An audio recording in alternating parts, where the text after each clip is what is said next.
Let's begin our discussion of the personality disorders. As a definition, we'll say that the personality disorders are long-standing and they're maladaptive patterns of, see if you can figure out what should go in these three blanks.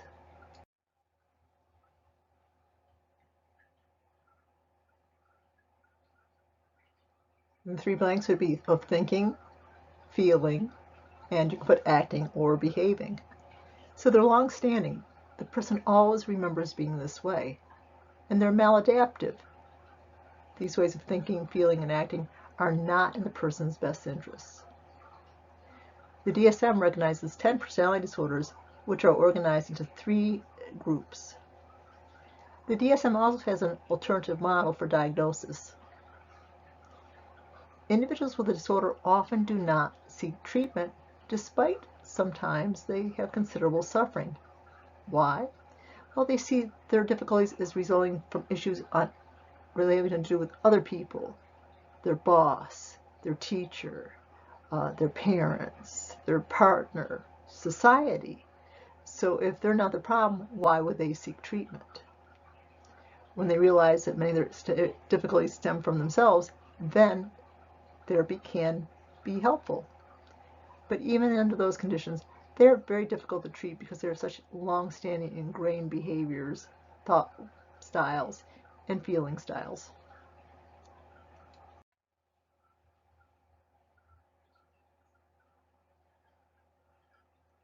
We'll begin our discussion with borderline personality disorder.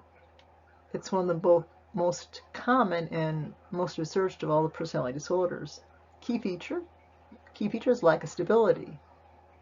And 3 domains. See if you can guess the 3 domains. I suspect you can.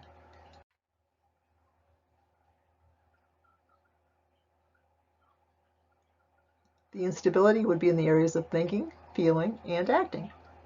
Let's look at these areas of instability in more detail. Unstable identity. So in terms of what they view their essential core features, how positively or negatively they view themselves, very unstable from day to day, week to week, month to month, and sometimes even from hour to hour. They become intensely angry over very little to an inappropriate level. They're overly sensitive, becoming very irritated or angry over the slightest critique. Chronic emptiness is a typical way that they feel. And here's a quote from the DSM-5-TR, frantic efforts to avoid abandonment. So they need to have somebody else in their life because that somebody else, whether it's a parent, a sweet mate, a relationship, provides stability. Their relationships tend to be very unstable and very intense and often very brief-lived. They often engage in splitting, which means everything is all good or all bad. You as their best friend are all good until you're all bad and they won't talk to you again. Their teacher is fabulous. Maybe they try to get them nominated for an award and then they put equal effort into trying to get them fired.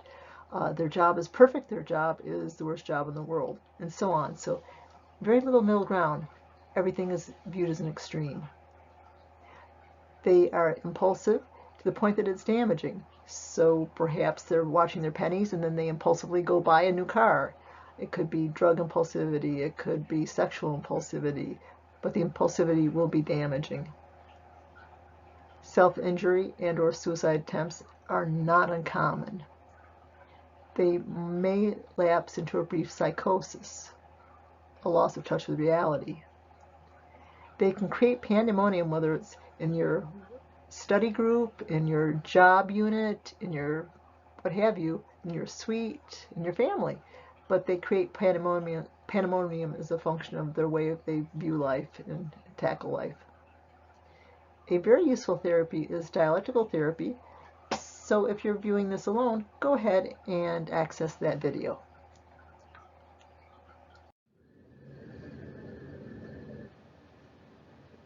Let's now consider the treatment of borderline personality disorder. DBT is widely perceived as the treatment of choice. Take a moment and make sure you know what that acronym stands for.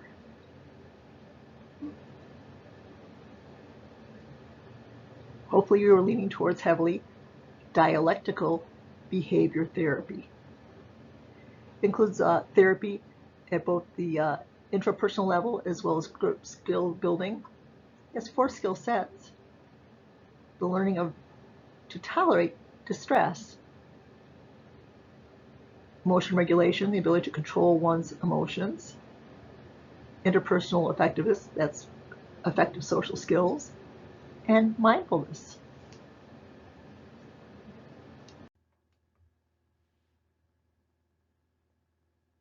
Marsha Linehan, as we met before early in the course, is the creator of DBT. It is the preferred treatment of borderline personality disorder. Dr. Linehan, though, prefers the term emotion dysregulation disorder to borderline personality disorder. So it might be handy for us to learn both terms. At the current moment, borderline personality disorder is preferred, but I could see it being switched to this new term as the years progress very easily.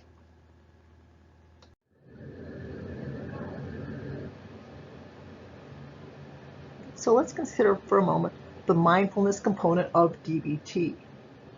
Mindfulness is both a mental state and a type of therapy.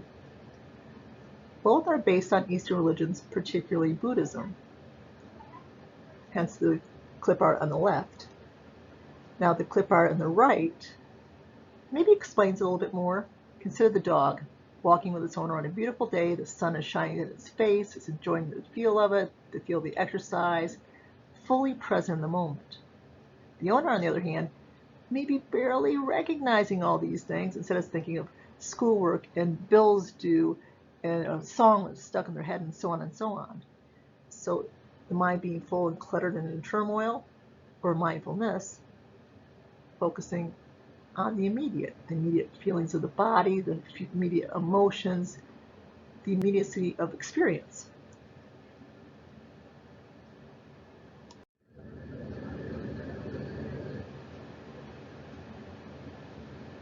So again, mindfulness is being present in the moment.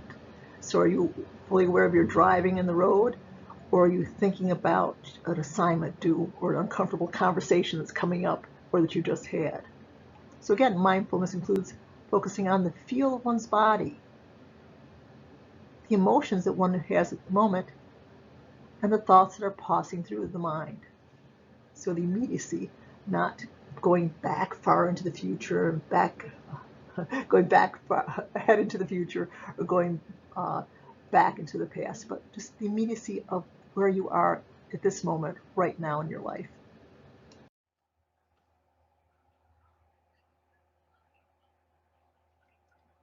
Also in the same cluster of personality disorders is antisocial personality disorder. Do you know the CRJ, the criminal justice term for it? Think for a moment. They would use the term sociopath. At least half the people in prison have antisocial personality disorder.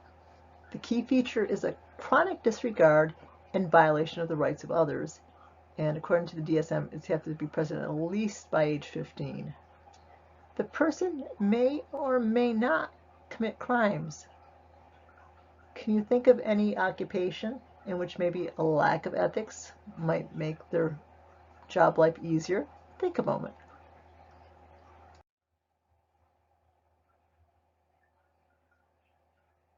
So a lot of people think of the used car salesperson. So you get this poor SCCC, or now we're SUNY Schenectady, college student who works, who goes to school full time, who has kids, and you sell them the lemon of the lot, and you don't feel bad about it. Perhaps drug sales, that is illegal drug sales, recreational drug sales. Perhaps politics, and other occupations in which a sense of morality is not necessarily a good thing for them. Aggressiveness is common, though not essential. Deceit and lying is very common. There's no remorse for the damage they do to others, even family or friends. They are reckless and irresponsible, so they take risks, whether it's driving fast, drug use, sexual promiscuity, what have you, they're thrill seekers. Now, if you think of Freud and the id, ego, and superego, which would Freud say they lack? Think for a moment.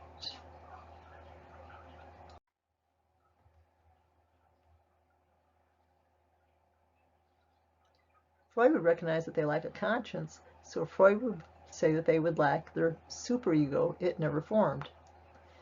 This person lacks empathy.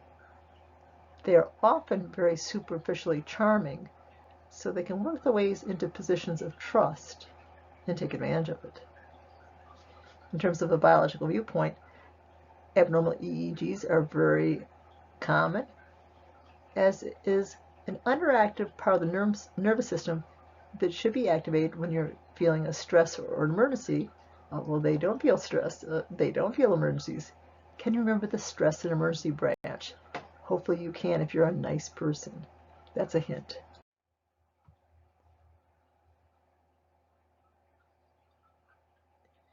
So if you're a nice person, you should be able to associate in your mind stress and emergencies and sympathy.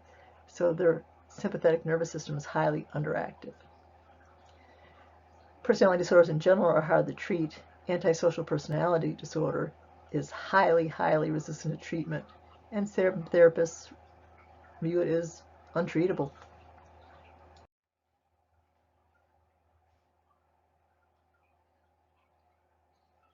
The next two personality disorders we'll consider are also in the same cluster, narcissistic and histrionic. There is some similarity, hence they're on the same slide in this presentation. For both, the people are shallow, manipulative, and self-centered. And both are drawn to certain professions. Can you think of any? Take a moment.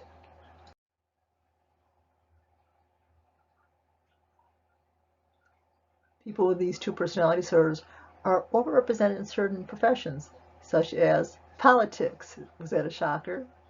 Acting, modeling. And both are very difficult to treat. For narcissistic, remember the legend of Narcissus. He saw his reflection in a pool of water, and he sat down, looked at his reflection, to the point that he died. The gods took pity on him and made him into a narcissus flower so he could sit by the pool forever and admire himself. So the key feature reflected in the legend would be the huge ego. This person needs to be admired, praised, flattered, adored. They see themselves as special. And because they're so special, they feel entitled. So what the rules that apply to other people should not apply to them because they're special. They lack empathy and are often exploitive. Histrionic refers to theatrical. If I say cut your histrionic, that means stop being so theatrical. So think of a person on a stage. They want to be the center of attention, and that would be our key feature. So they self-dramatize. Oh, woe is me. Everything is a drama. Everything is almost like acted. The emotions seem fake and contrived. You might laugh until you realize they're being serious. The emotions tend to shift very rapidly. They love to draw attention to the self. And they're often very sexually provocative, whether with people at work, teachers, their doctor, whoever. They often use their sexuality to get what they desire.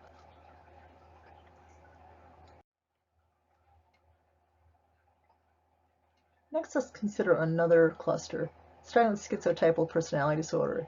The SCH might remind you of schizophrenia, and it should. This is considered to be a schizophrenia spectrum disorder as well as a personality disorder. People with this disorder are more likely to have a person with schizophrenia in their family. Key feature is being odd and eccentric. In what areas? 3 blanks. Take a moment. If you're thinking odd ways of thinking, feeling, acting, exactly, you're correct. Let's examine odd thinking. So they might think they have magical abilities to feel when dead people are around them, to tell which choice might have led to an accident.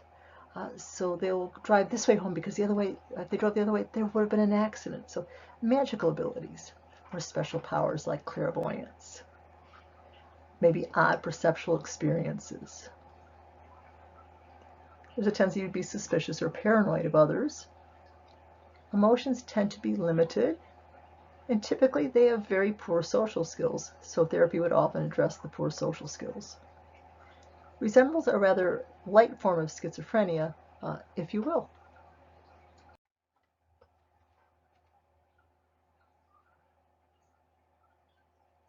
Let's continue in this cluster and consider schizoid personality disorder. Again, the SCHIZ. Again, a schizophrenia spectrum disorder as well as a personality disorder. And again, this person is more likely to have schizophrenia in the family. Key feature, they are by choice a loner. They do not desire or typically have close relationships. Think of the different domain areas of life of your major relationships. See if you can guess those 3 blanks. And no, it's not think, act, or feel.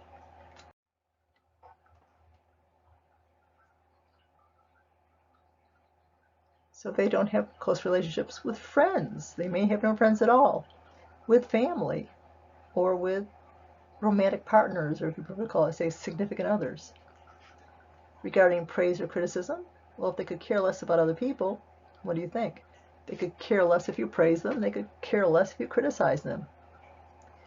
Typically, little or no sexual interest. They experience little pleasure in life. And their feelings tend to be shallow. In terms of pets, you would think they'd not be a pet owner, but not necessarily. Strangely enough, they often have intense relationship with pets.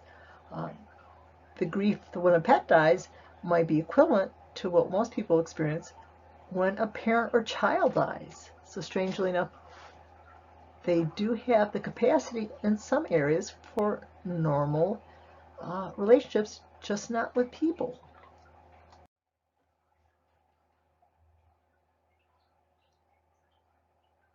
Let's continue in the same domain. Paranoid personality disorder. Key feature, suspiciousness. Always in search of evidence that people are out to harm them, use them, sabotage them.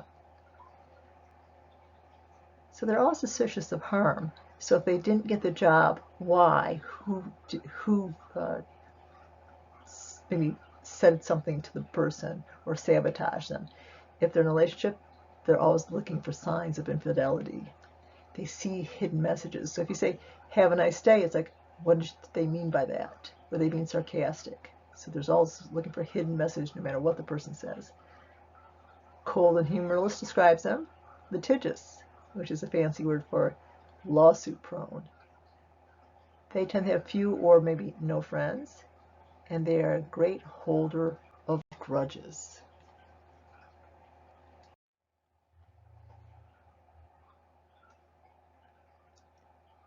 Let's consider avoidant personality disorder. The person desires relationships but avoids them due to fear of rejection or negative appraisal. So superficially, it might look like schizoid personality disorder because they avoid relationships, but for very different reasons. The person that's schizoid will avoid relationships because they just don't care about having relationships with other people. This person greatly desires them, but the risks are too great for them to typically try to have any sort of relationship. So they avoid interaction at work because maybe they'll be negatively appraised in terms of their ability, their intellect, what have you. They avoid meeting new people because, again, they're afraid of negative appraisal. Their self-esteem is very fragile. They're very sensitive to criticism and rejection. And many, or at least most people with this, have social phobias. So therapy would have to focus on, in no small part, working on their self-esteem and their confidence.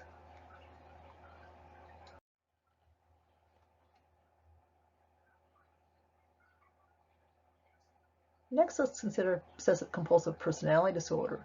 Earlier in the course, we discussed obsessive-compulsive anxiety disorder. This is different. Unlike the anxiety disorder, the person does not have obsessions or compulsions. What are they? They're rigid, they're very controlling, they're perfectionistic. And you think, well, perfectionism could be a great thing. Usually not in this example. So their perfectionism interferes. So instead of having a great paper, often they turn one none in because they're so working on that, improving it, improving it, improving it, that they never get it done. So often things don't get done because their perfectionism interferes. They don't enjoy leisure activities, they just find it stressful. They tend to be very stubborn, very rigid, and very inflexible. Interestingly, they have trouble throwing things away, and many hoarders also have obsessive compulsive personality disorder. Additionally, they tend to be very stingy with money.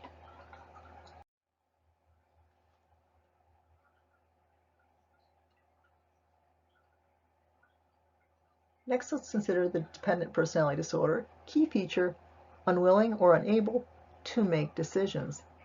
As the word dependent would suggest, they are totally dependent on others for life's big decisions. Which college? Should I marry? Should I take the job? Small decisions. What should I get for dinner? What brand of toothpaste should I use? They'll avoid confrontation at all costs, so they'll agree to things that they don't like. They might do extra work. They might volunteer for things, all in order to avoid confrontation. Very fragile or low self-esteem. Very strong fear of abandonment, because if they're abandoned, then they would have to make decisions on their own. They often cling or smother, which actually increases their chances of being abandoned by that person. They dislike being alone, and they live in fear of abandonment. They often have, what phobia would they have? Think a moment. They often have social phobia and or depression.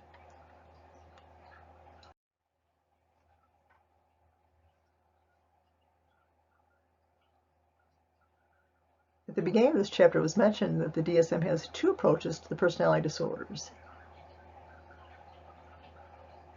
The first, which most professionals use, is reflecting the title Personality Disorders, and discusses the personality disorders we've just finished. What number should go in the blank? How many personality disorders are there? 7, 8, 9, 10, 12? We discussed 10. The second approach is titled Alternative DSM-5 Model for the Personality Disorders. It includes 6 disorders recognized in the approach that we just finished with, specifically antisocial, avoidant, borderline, narcissistic, obsessive compulsive, and schizotypal. Do you have to know those 6? No, you do not. It also discusses 5 trait domains. The next slide will introduce you to these 5 trait domains.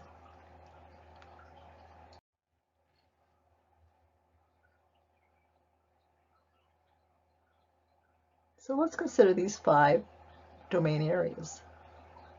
First one is negative affect, or you can call it negative affectivity.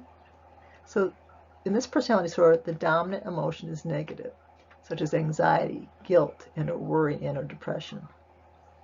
That is the way they experience most times of most days.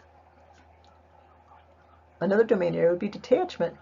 It's depression-like, little pleasure, flat affect, withdrawal, lack of interest in others, but also add on something that's non-depression-like, suspiciousness.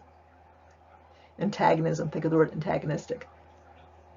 So this person is often deceitful, callous, hostile, but also grandiose. So a blend of a lot of characteristics of narcissism, narcissistic personality disorder, and antisocial personality disorder. Not a pleasant combination. Next, disinhibition is ADD-like. So the person is responsible, impulsive, a risk taker. Our last domain area, Psychoticism, odd thoughts and behaviors, magical thinking, should rather sound like schizotypal personality disorder. Do you need to know these 5 trait domains for your test? No, you do not. If you can just recognize these 5 terms, that's all you have to do. Same for the quiz. I'd like you to be able to recognize the term, but in terms of which term goes with which particular characteristics, will not be that will not be asked of you. That should make your life a little easier, I hope.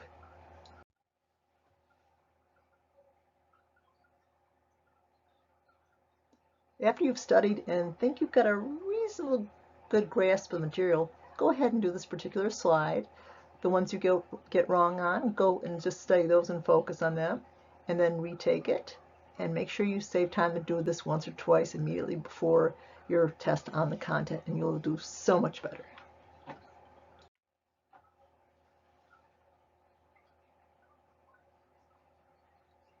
Let's see how you did. Be sure to go back and study the ones that gave you trouble. Chronic violation of rights, antisocial, marked instability in thought, feelings, or actions, borderline, controlling perfectionist, trouble getting things done, obsessive compulsive personality disorder, huge ego, narcissistic, trouble making decisions, big or small, dependent, needs to be the center of attention. Think of center stage.